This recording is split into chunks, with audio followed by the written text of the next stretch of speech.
Pertandingan sepak bola di Pegiringan, Pemalang, Jawa Tengah berlangsung ricuh. Supporter dan pemain adu jotos saat pertandingan berlangsung. Kericuhan terjadi akibat supporter tidak puas dengan panitia yang dianggap memihak tim lawan. Ratusan penonton dan pendukung salah satu kesebelasan langsung mengeroyok panitia.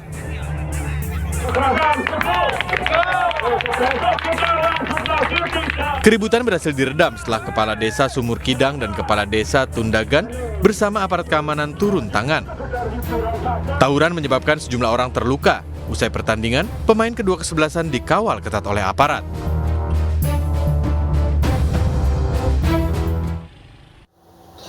Pemirsa, kita ke informasi terkait akibat semburan lumpur bercampur gas. Aktivitas warga di sekitar lokasi semburan lumpur di Kabupaten Ogan Ilir, Sumatera Selatan dihentikan hingga kondisi dinyatakan aman.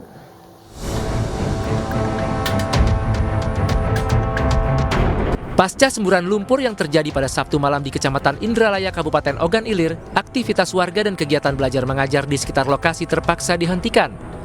Tidak hanya itu, warga yang tinggal di radius 50 meter dari semburan lumpur juga diimbau untuk mengungsi.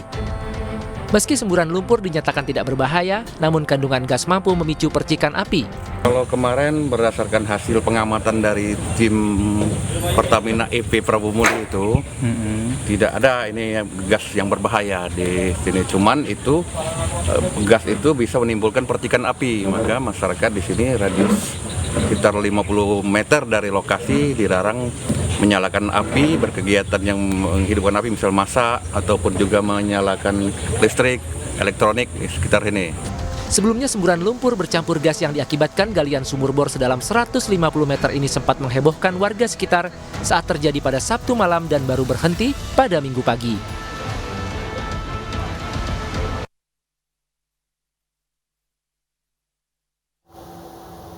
Baik, kita ke informasi berikutnya. Pemirsa, sebuah gedung peralatan pesta terbakar.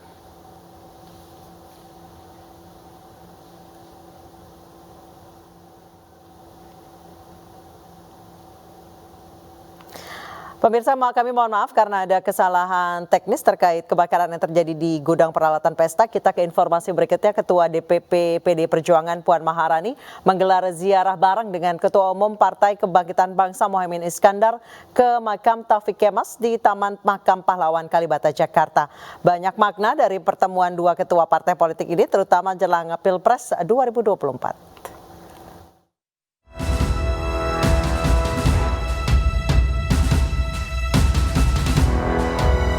Silaturahmi politik terus dilakukan Ketua DPP PDI Perjuangan Puan Maharani. Setelah menemui Ketua Umum Partai Nasdem Surya Paloh dan Ketua Umum Partai Gerindra Prabowo Subianto beberapa waktu lalu, Puan menemui Ketua Umum Partai Kebangkitan Bangsa Muhaimin Iskandar. Keduanya bertemu sambil berziarah bersama ke makam ayahanda Puan Maharani, Taufik Kemas, di Taman Makam Pahlawan Kalibata, Jakarta pada Minggu pagi. Puan didampingi Ketua Bapilu PDIP Bambang Murianto atau Bambang Pacul dan Bendahara Umum PDIP Ahmad Basarah. Sedangkan Caimin didampingi Wakil Ketua Umum PKB Jazilul Fawait dan elit PKB lainnya. Baik Puan maupun Caimin mengatakan kedekatan dan kerjasama PDIP dan PKB bukanlah hal baru. Meski PKB sudah mendeklarasikan diri berkoalisi dengan Partai Gerindra, kemungkinan berkoalisi dengan PDIP di Pilpres 2024 mendatang masih tetap terbuka. Semoga ini yang jadi jalan dan perjalanan koalisi masih 1 tahun. Ini moga rintisan-rintisan terus, perkembangan akan dinamis. Yang jelas kita berharap PDIP bisa terus bareng PKB. Seperti sekarang. Kalau dengan Gerindra ya memang yang tertulis baru dimulai dengan Gerindra. Mungkin nanti akan terus. Jadi dinamika yang ada ke depan ini karena masih 1 tahun, saya rasa masih bisa terus terbangun, terbuka, bagaimana kemudian menyamakan visi, misi, dan cita-cita yang sama sehingga nantinya ya namanya dinamika politik itu tidak ada yang mungkin tidak terbuka. Yang pasti pertemuan ini membuka ruang bagi kita berdua untuk bisa selalu berkomunikasi. Ya mungkin aja, nggak ada yang nggak mungkin dalam politik. Jadi bisa ketemu begini aja, udah satu sinyal bahwa kemungkinan ke depannya itu bisa saja ada dinamika lain. Ya kan itu saya. Nah, Sejumlah kalangan menilai pertemuan Puan dengan Caimin Minggu pagi menyeratkan kebutuhan PDIP berkoalisi dengan PKB dan Gerindra, serta partai politik lainnya untuk mengusung Puan di Pilpres 2024 mendatang. KPK menjadwalkan pemeriksaan Lukas NMB besok hari Senin 26 September 2022 di Gedung Merah Putih, Jakarta. Sebelumnya KPK telah melayangkan panggilan kedua pada NMB dan memberikan sejumlah iming-iming agar NMB kooperatif.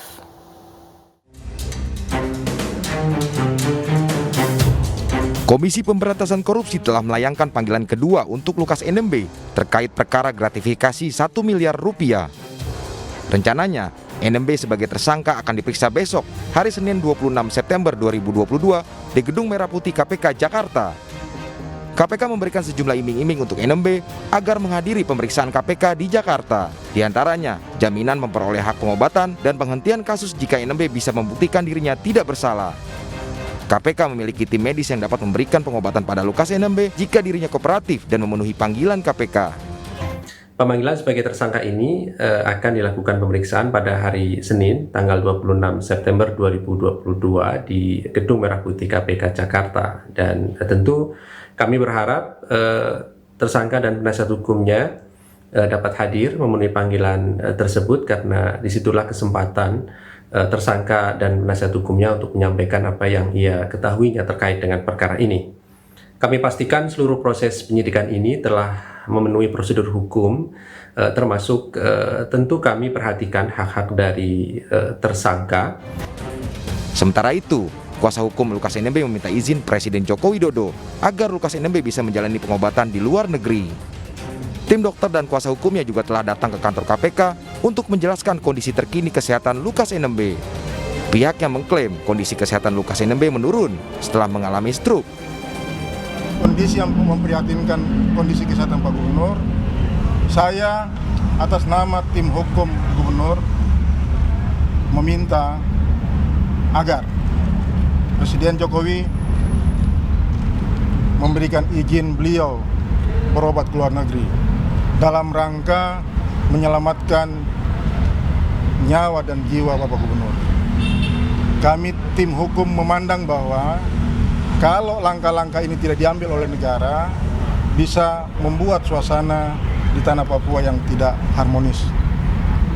Oleh karena itu, dengan segala hormat kami kepada Bapak Presiden, atas nama masyarakat di tanah Papua, berikan kesempatan agar Bapak Gubernur jauh dari tekanan ini untuk bisa segera berobat dan mendapatkan pelayanan kesehatan. Sementara hingga kini, Lukas NMB masih berada di rumah pribadinya di Jayapura, Papua dengan pengawalan ketat dari pendukungnya. KPK berharap Lukas NMB kooperatif agar KPK tidak perlu melakukan upaya jemput paksa terhadap NMB. Menko Polhukam Mahfud MD meminta Lukas NMB untuk menghadiri panggilan KPK. Menurut Mahfud, KPK akan menjemput paksa Lukas NMB jika mangkir di panggilan ketiga. Soal pemanggilan itu sudah ada mekanismenya di MK ya, di KPK. Di KPK itu sudah aturannya, sudah dipanggil 1, 2, 3, panggil paksa, DPO, kan gitu urutannya. Ya dipanggilannya dulu baik-baik, kan belum tentu tidak datang gitu.